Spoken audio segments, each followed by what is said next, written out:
ready to do life and business on your terms and truly live your big ticket life.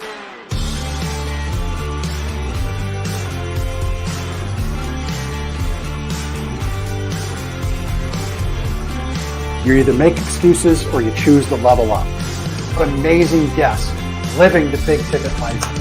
Woo! Woo! Brandon Brittingham. Appreciate you having me here today, man. It's that kind of discernment, that kind of focus, that kind of forward thinking that's so important if you're going to succeed in business today.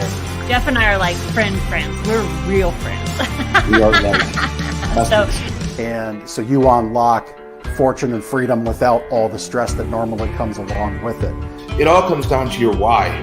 Your business, why are you doing it?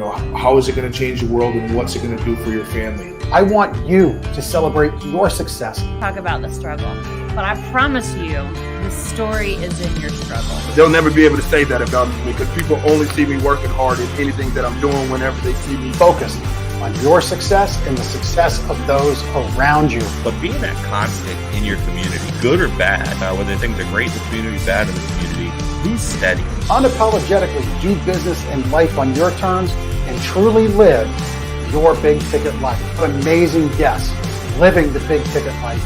And we discuss how they do it and the big ticket methods they use. The things that make your life successful so you do life and business on your terms. In and of itself, the only limitations that we really have on ourselves is the ones that we allow to be put on ourselves. And most people don't look at it in that perspective. There's nothing wrong with being humble, but there's also nothing wrong with stepping into your superpower and letting people know who you are.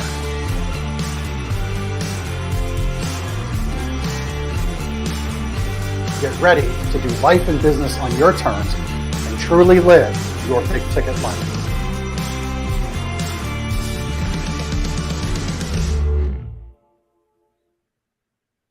All right. Well, welcome. First episode of the Big Ticket Life in the new year, 2023. Welcome to the new year, everybody. If you're catching this show on audio, that might be about a week late, but if you caught it live, another great reason to watch this show live because we stream it live every Tuesday at noon. You're catching this on YouTube, LinkedIn, or Facebook. Ramona Shaw thought would be a great guest to have on because she's all about mindset and leadership and how to properly manage the people around you and the teams around you for success.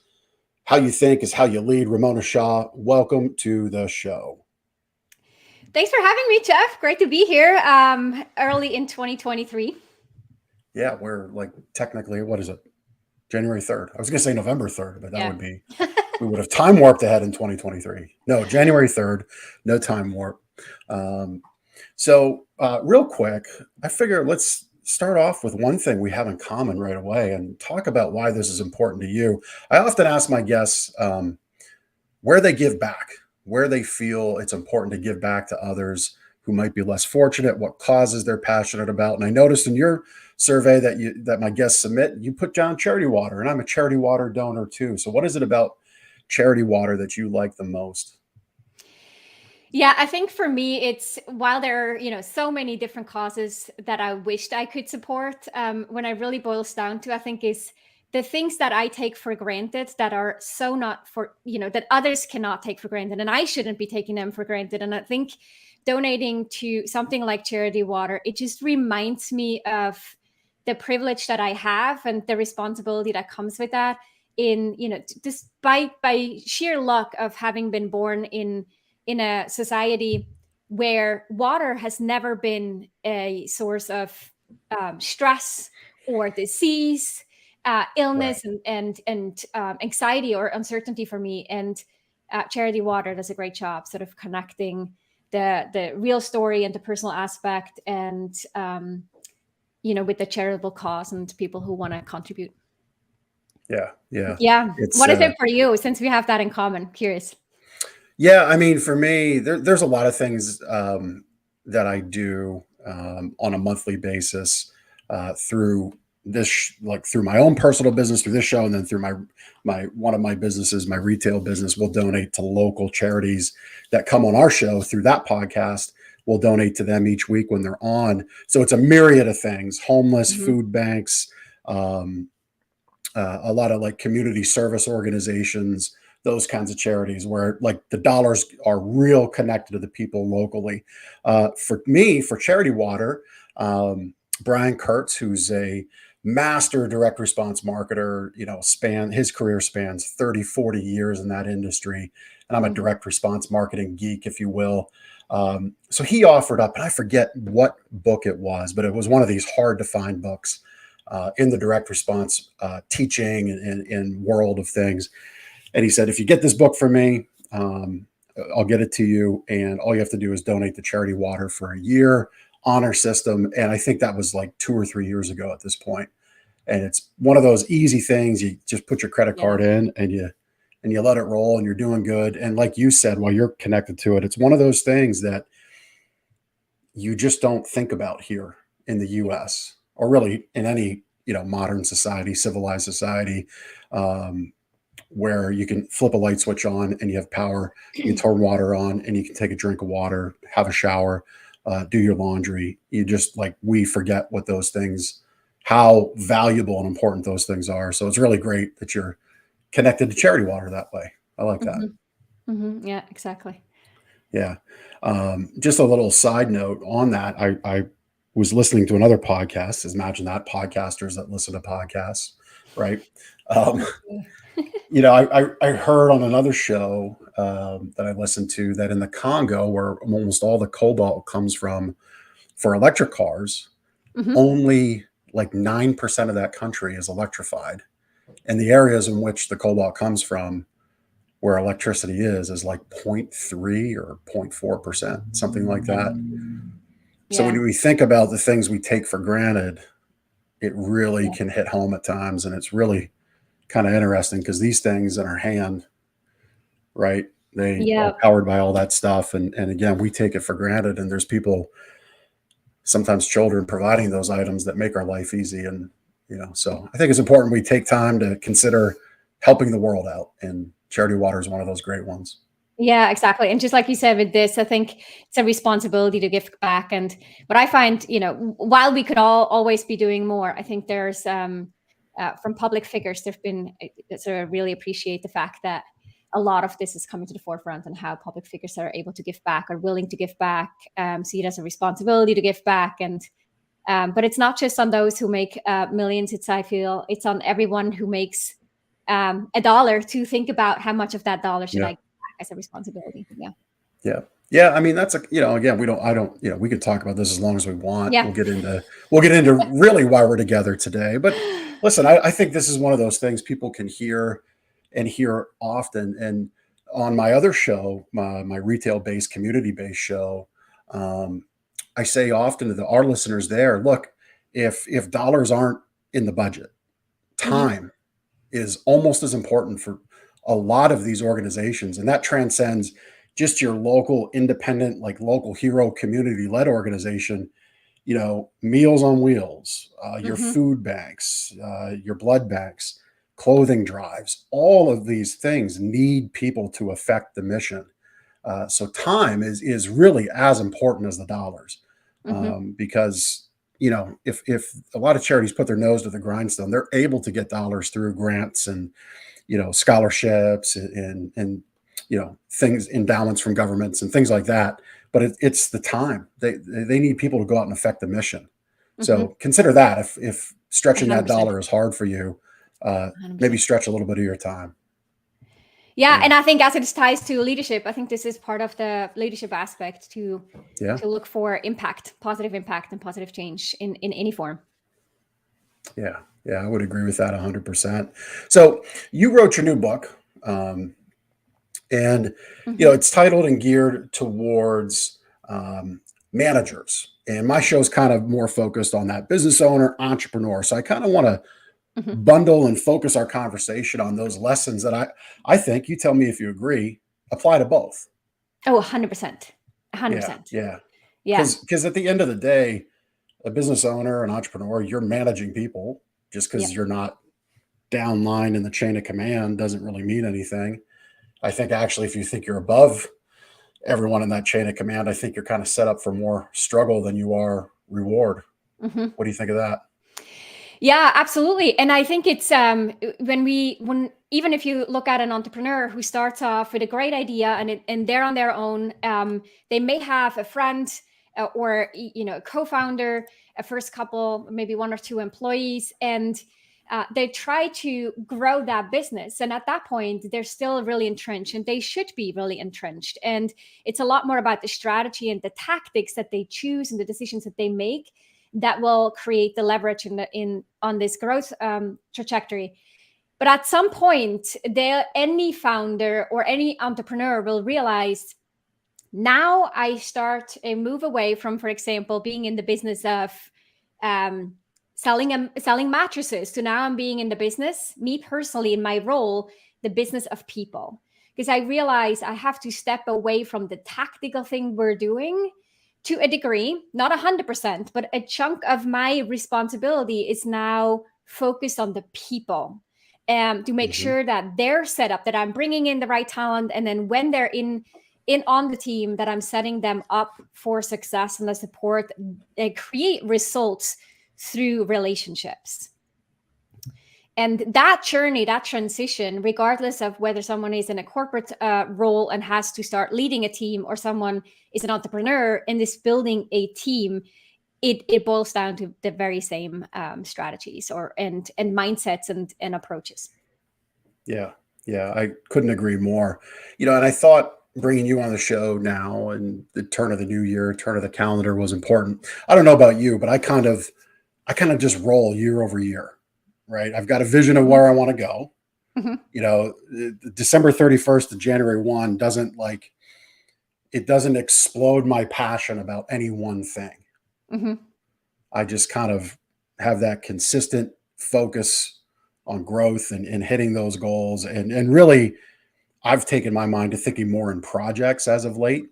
So there's a handful of projects that I'm working on, because that's what I find gives me purpose and really gets kind of like a fire under my rear end, so to say. Making money is great, but that's not what gets me going. It's completing the project. So from your view, where do leaders fail in looking at their calendar, looking to manage people? Do you see people get caught up in end of year stuff, get caught up in new year stuff and find struggle? Or is there ways to benefit from end of year, new year timelines, or is it a little bit of both? I actually think so. Anytime from just purely understanding how our brains work, the beginning of the month, the beginning of a project, the beginning of the year, the beginning and the ends just naturally open up the opportunity to plan, to take a step back, to ground ourselves in the bigger vision, the bigger the mission we're on, the goals we're trying to pursue. And so I think the new year is an important time for any leader for them personally take a step back and think about their own development, their leadership, how they're showing up, what's working, what isn't working, in a somewhat an honest way, without being reactive to what's going on in the day to day. But I also think it's important from a business standpoint to have that moment of grounding and reconnecting. And that is just a little bit more in our minds, usually for most people, a little bit more meaningful at the beginning and at the end of something than sort of halfway through without a specific reason for the point in time. Now, having said that, grounding or reconnecting to the vision is something we should never depart from. We should always keep doing that and repeating it and communicating over and over. And I think it's a big part of leadership. But I do think this is a very unique opportunity to reflect, strategize, and then communicate. Yeah. And then you brought up the thing about timeline and time allocation. I do think this is also a moment to think and step back in terms of, are we being reactive, or am I being reactive as a leader? And how can I turn from this reactive leader in more of a proactive, intentional leader? And there is a lot of power that comes from it, but it feels really uncomfortable to let go of control sometimes, to let go of the quick reactions, to feel really useful in the moment because we're problem solving. And most entrepreneurs love problem solving and feeling like they get stuff done and are being productive during the day. And so when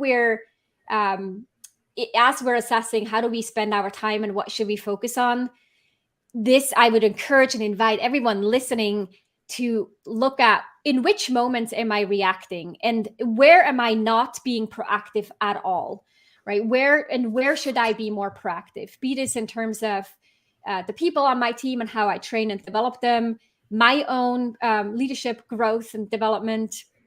This could also be how we're handling issues and problems, economically speaking, financially speaking, from resources overall.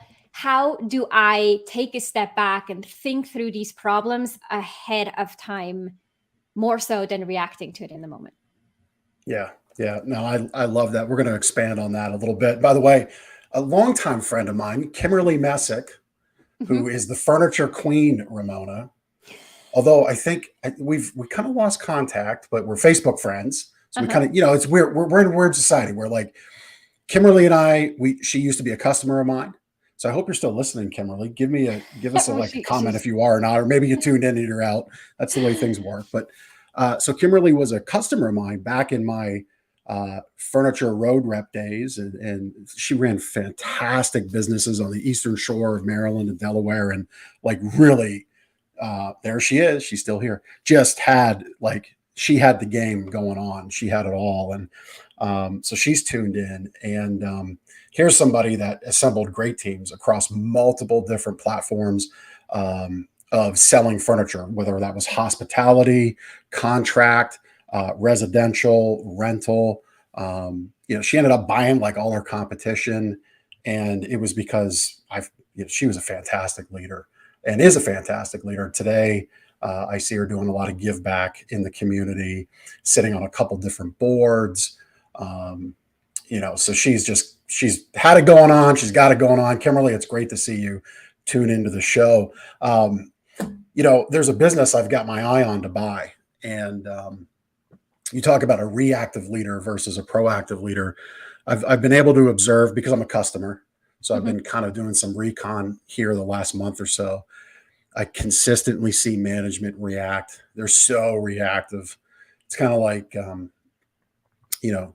giving a pack of dogs, like just throwing out milk bones on the floor, and it's chaos, right? Yeah. And I use that analogy because here this manager comes in and just creates chaos with all the frontline people, and they know they're going to get ripped on for something, even though they're doing a fairly good job to great job.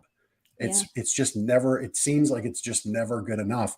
And I've had opportunity to work with some of these people in a more intimate strategy or more intimate customer frontline associate role, I'll say. And I would give them very good grades. There's always room for improvement. That goes for myself. I think that could go for yourself.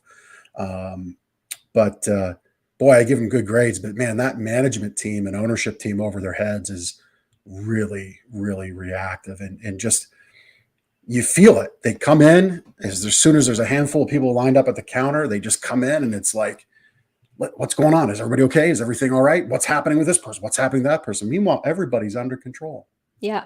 Yeah, exactly. So expand on that example a little bit. What do you see as a fault there? And what would you give somebody to work on if maybe they kind of conduct themselves in that same fashion?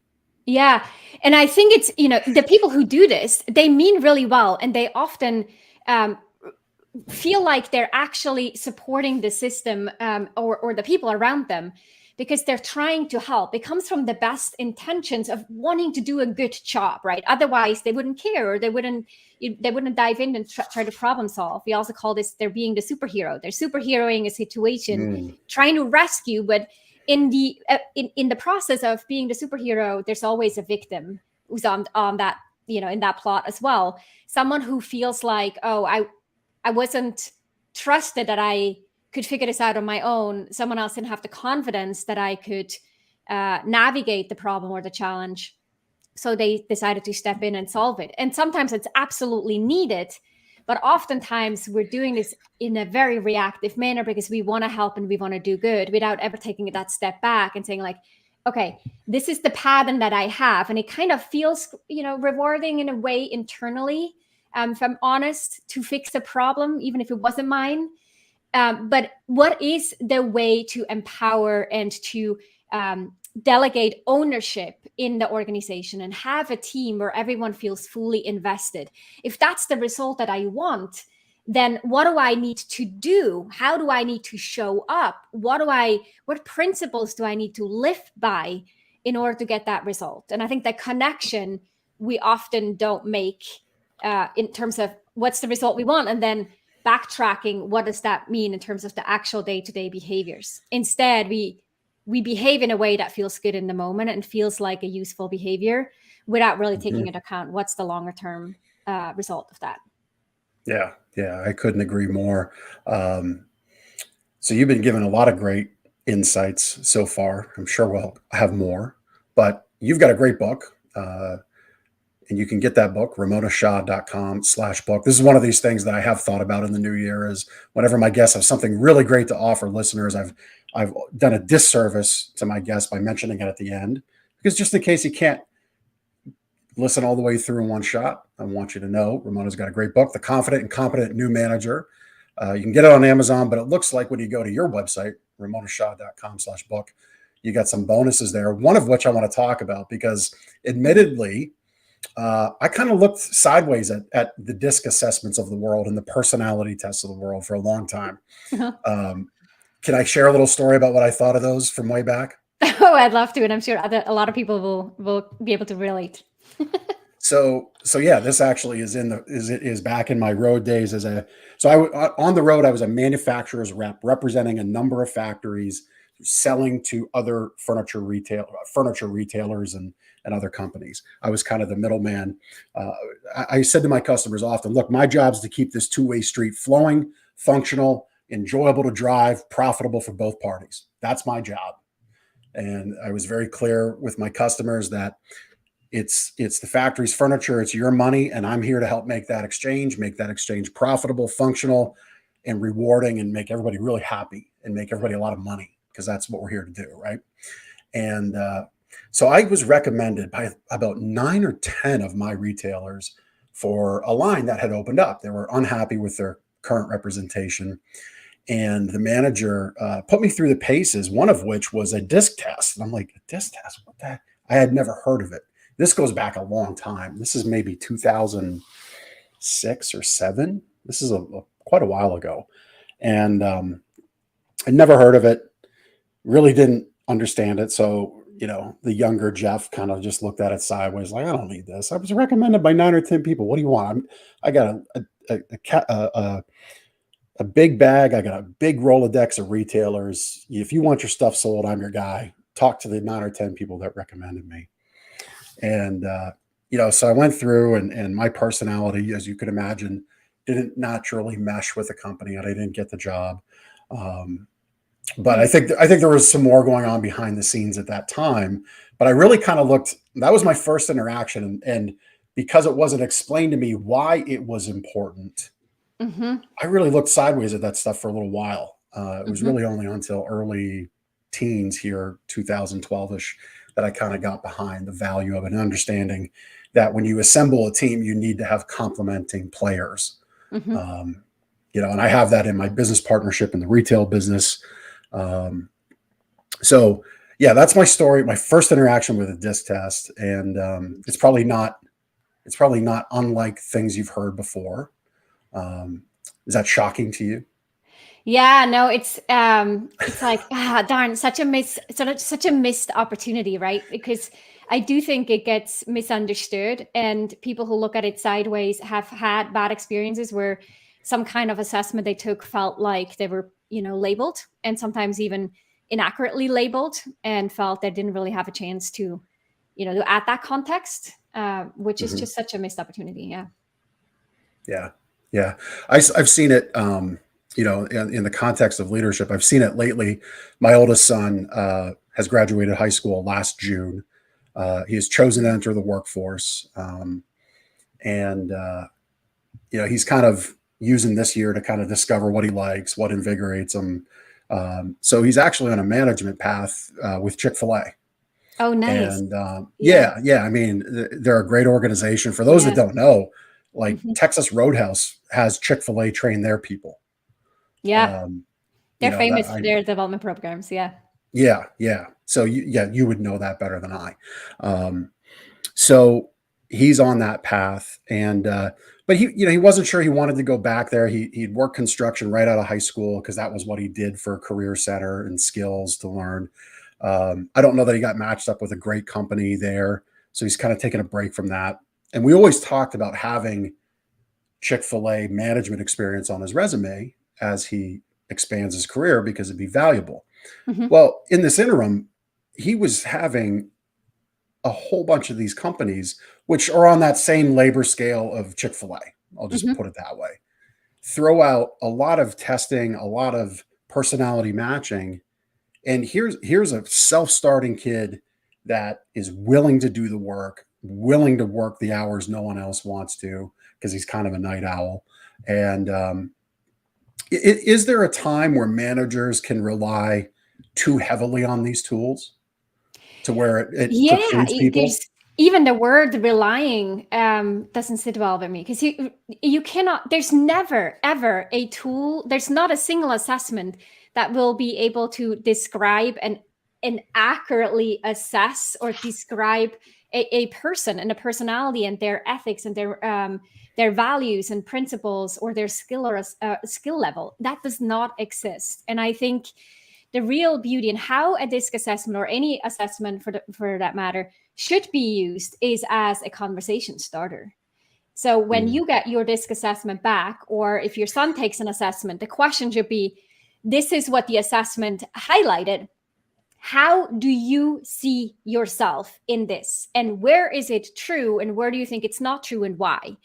How do you, based on this information, how accurate you think this is, how do you typically engage with someone who's on the opposite side of the spectrum, right?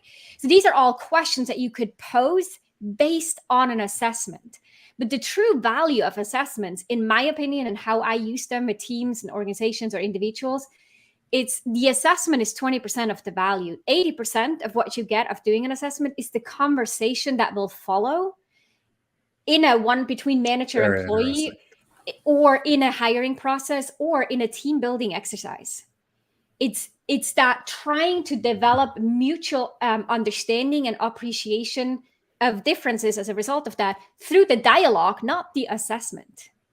So this is where I think the opportunity is lost, and what then creates these negative experiences with personality type assessments, because people feel like they're getting labeled and don't actually gain any value from that. I love it. And if you see me making notes here, I'm not multitasking. I like to do efficient work. So I take out little moments from our time together. And this is, again, why it pays to watch the show and not just take it in on audio. Because if you get connected with Ramona on social media, and all her channels are in the show notes, either live in this episode or on the podcast page. But later down the road, you'll see some reels come out of our moments together.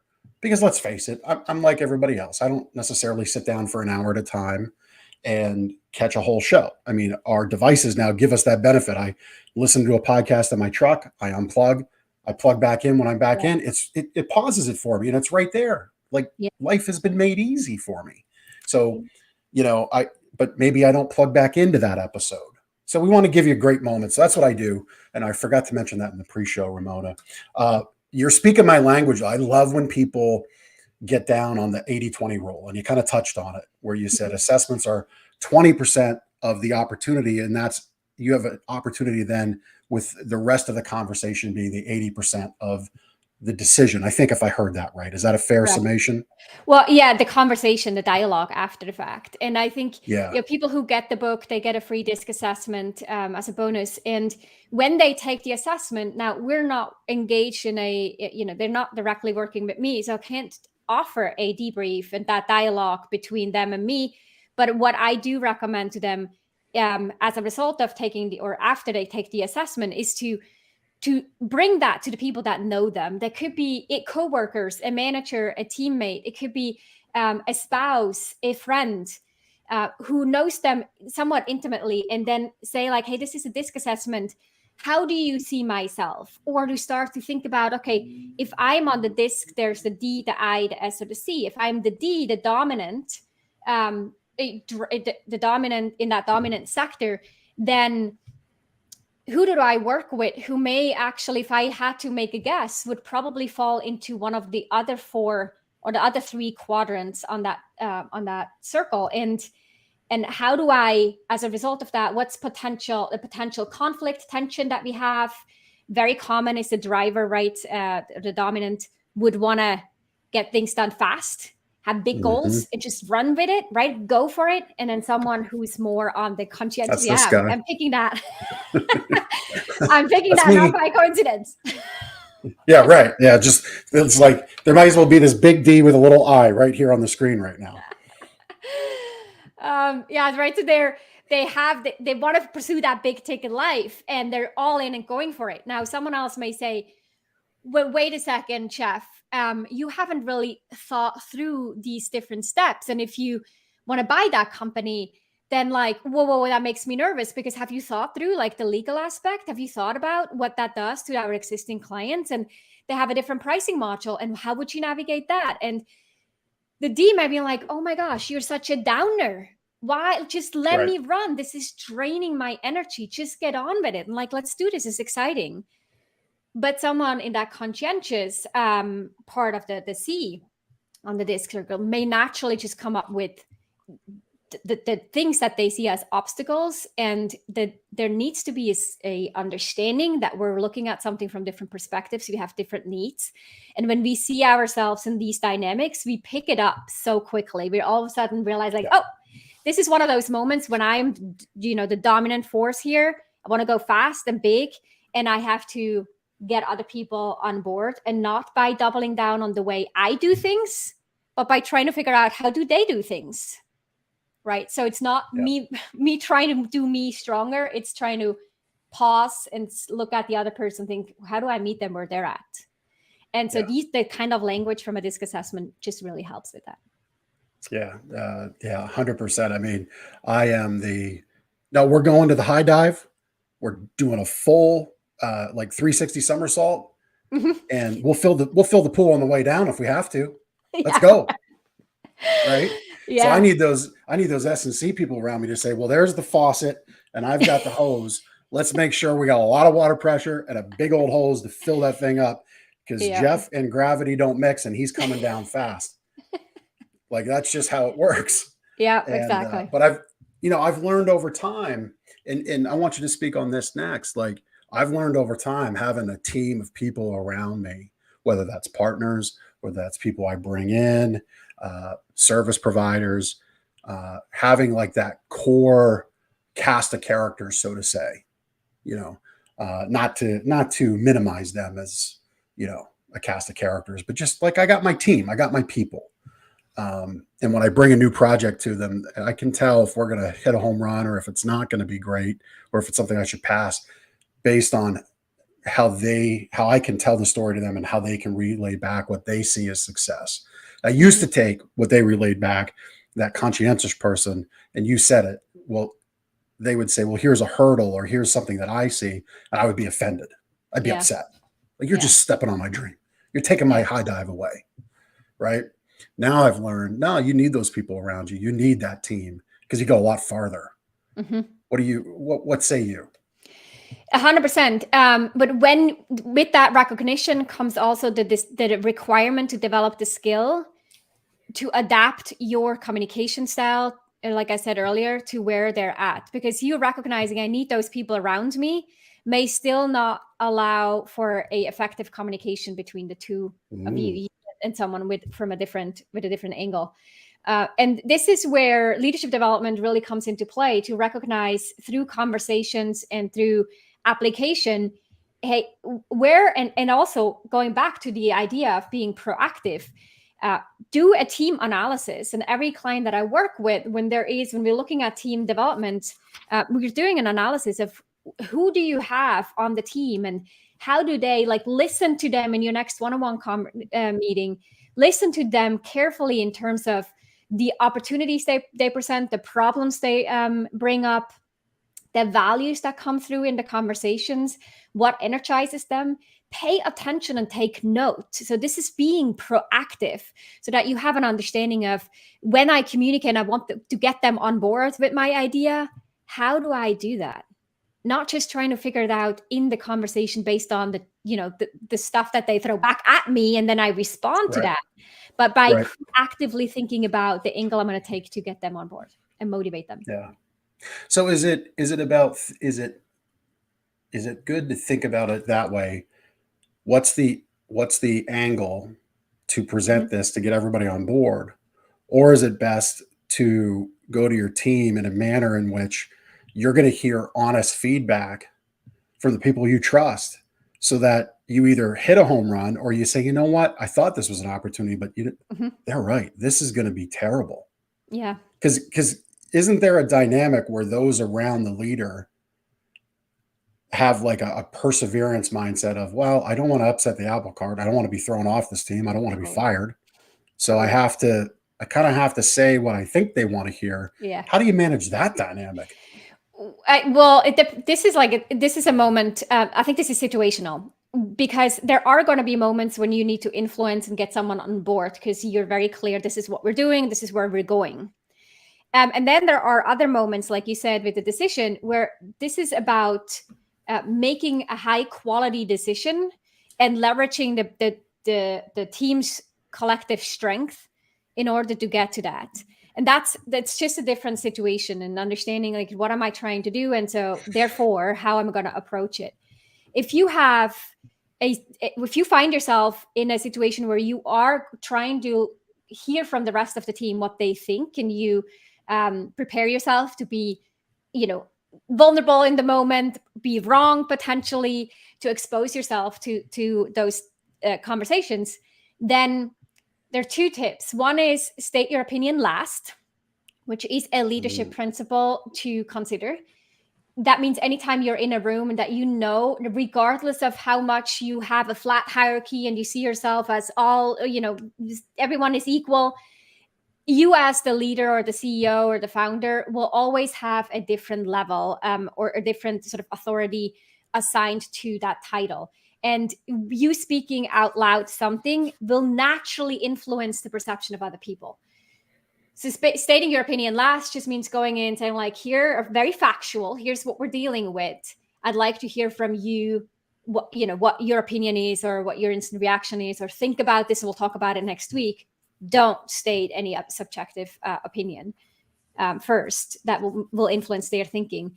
And then the second one is to actually highlight and call out for people to play the devil's advocate. So if I know I have someone who's very risk conscious on my team, and they'll always be the ones who will point out all the things that could go wrong, I want to leverage that and say, like, hey, you're really good at recognizing potential risks or obstacles in the future. When you look at this business plan, or when you look at this project, what are the things that stand out to you as risks that we should consider ahead of time? Someone else may be really good with recognizing social dynamics and has a broad network of relationships. We may look to that person and say, with this in mind, who do you think needs to be involved? Who should we consult first? What else do we need to consider in terms of that relationship aspect? Because I know this is a strong suit of yours. So we directly point out, hey, you're really good at this. I want you to bring it in. Right. Yeah.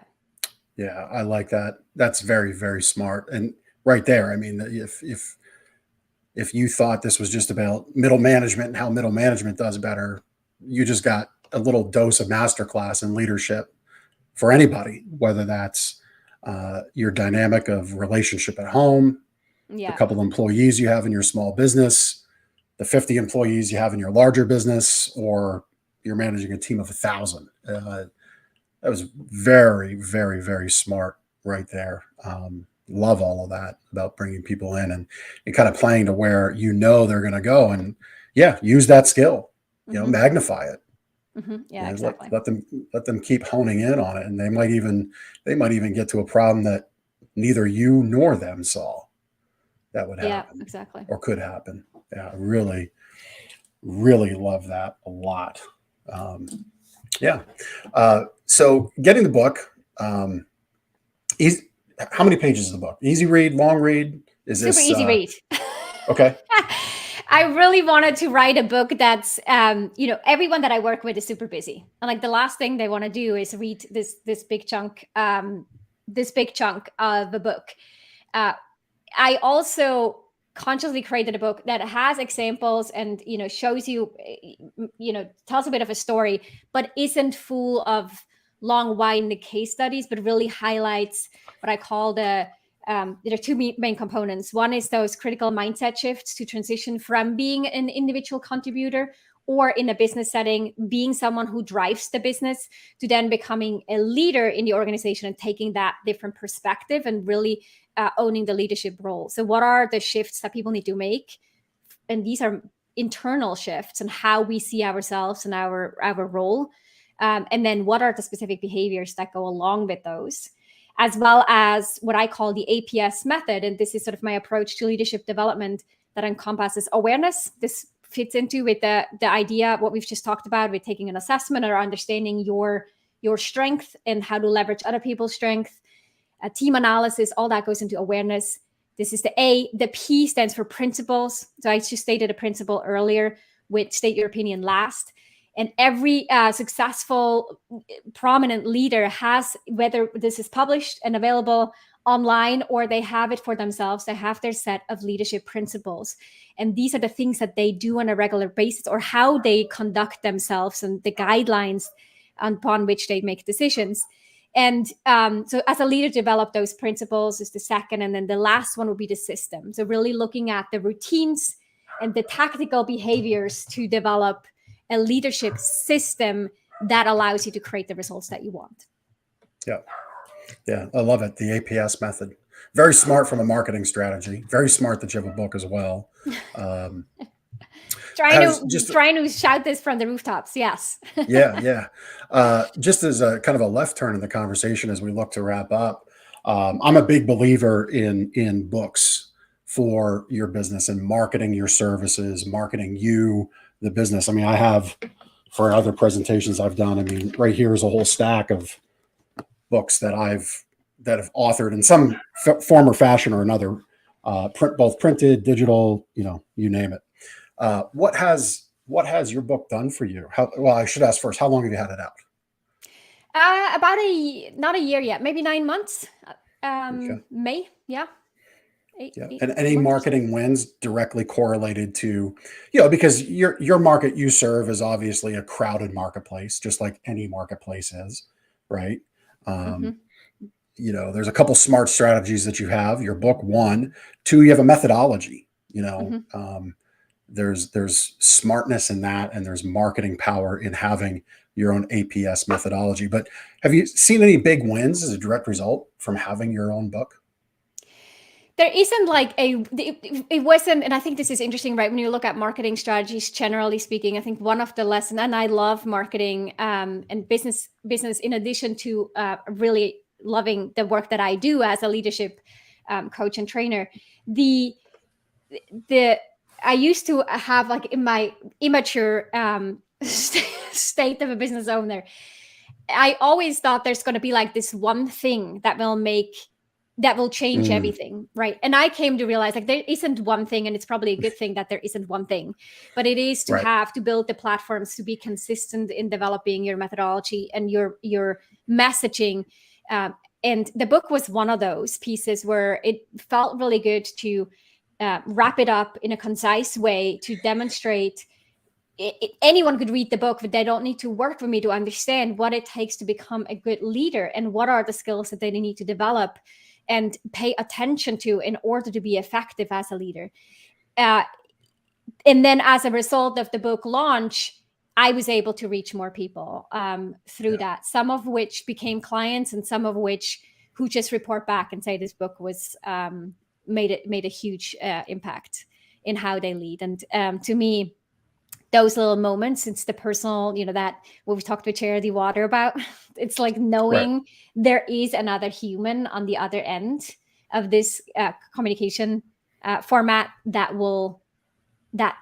feels like it feels better off after reading something or seeing something I put out there.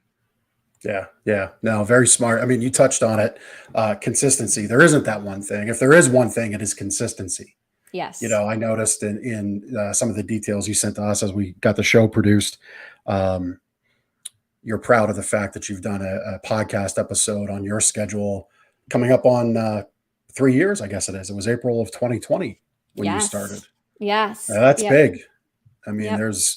that's real big. Our producer, Chris, from Cast Ahead, which, by the way, I'd be remiss. You're seeing a lot of great stuff here on the video. We make the show look great. It's why we kind of bug our guests for that survey submission. I mean, he could back this up about, I think, most podcasts never get past 7 episodes. So to do it consistently, you're weekly. Is that what I read? Is that correct? Yep. Every Tuesday, a new episode comes out. So that's right. Yep. So weekly for nearly 3 years is great. I'm now in year 2 weekly. This is episode 54. And committing to that live stream that we do here that's a different wrinkle because it really makes you manage your schedule. Because you have to be somewhere where you have good internet. You can't just be somewhere where your cell phone reception is good and put a little piece of foam up in your car and get good audio that way. It doesn't work that way, not with this show. So kudos to you on that consistency. That would be the thing I think we wrap up our time together on is that consistency of action. So don't just read the book and take your favorite chapter and go hammer your team with it for one Monday morning meeting. And then never back it up, right? Totally. And I think that's just to wrap this up or to emphasize this point. This is why the S in the APS method stands for system, because the system is systematic and consistent. It evolves, but it's not on an ad hoc basis. And I think it's down to the little things. Like last week, a client of mine shared a role model that he has sent out these weekly shout outs or emails with shout outs to specific members of the organization if they did or when they did great work.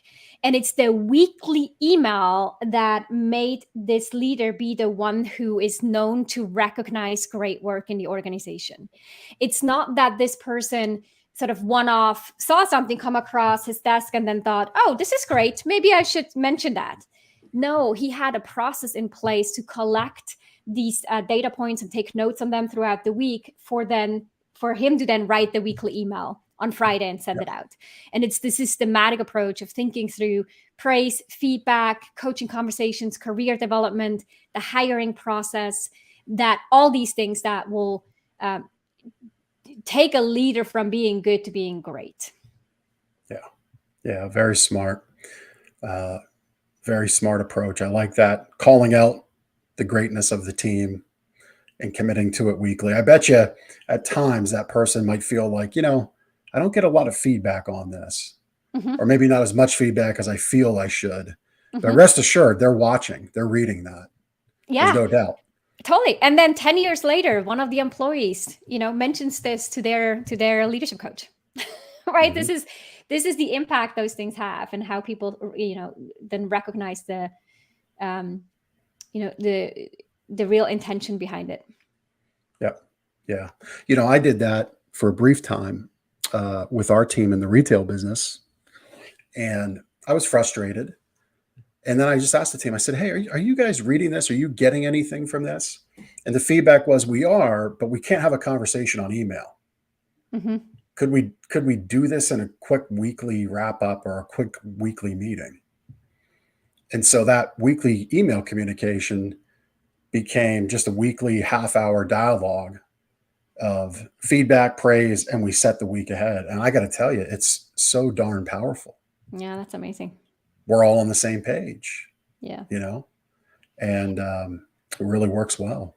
And actually, it doesn't take a lot. It was you figuring out, and this is why, a system evolves. You do something, you wonder, you ask for feedback, you iterate on it. And now it's this one thing, right? That makes it sounds like it makes a big difference in sort of the team dynamic.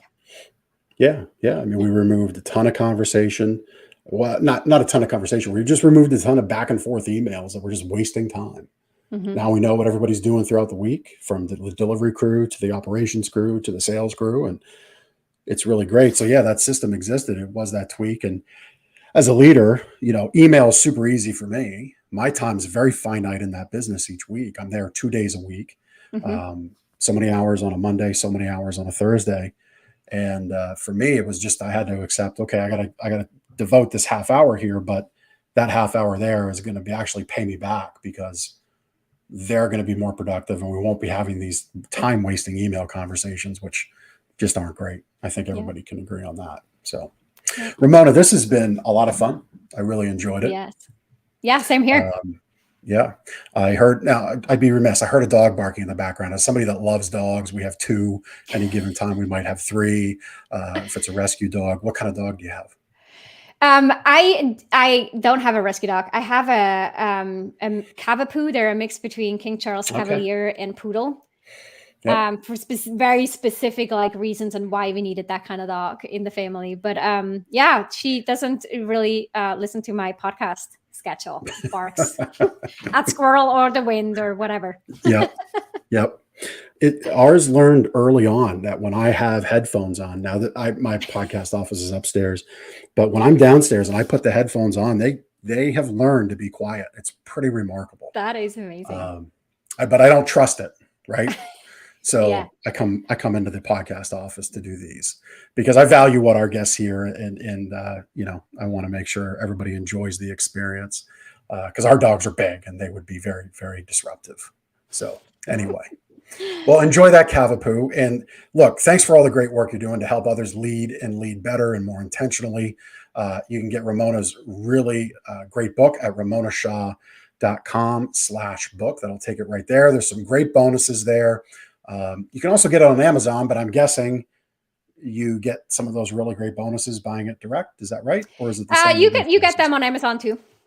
So There you you'll go. get the Very smart. link is in the book. So you'll when you read the book, you can go to the URL provided and download all the different tools, including the disc assessment. Yeah.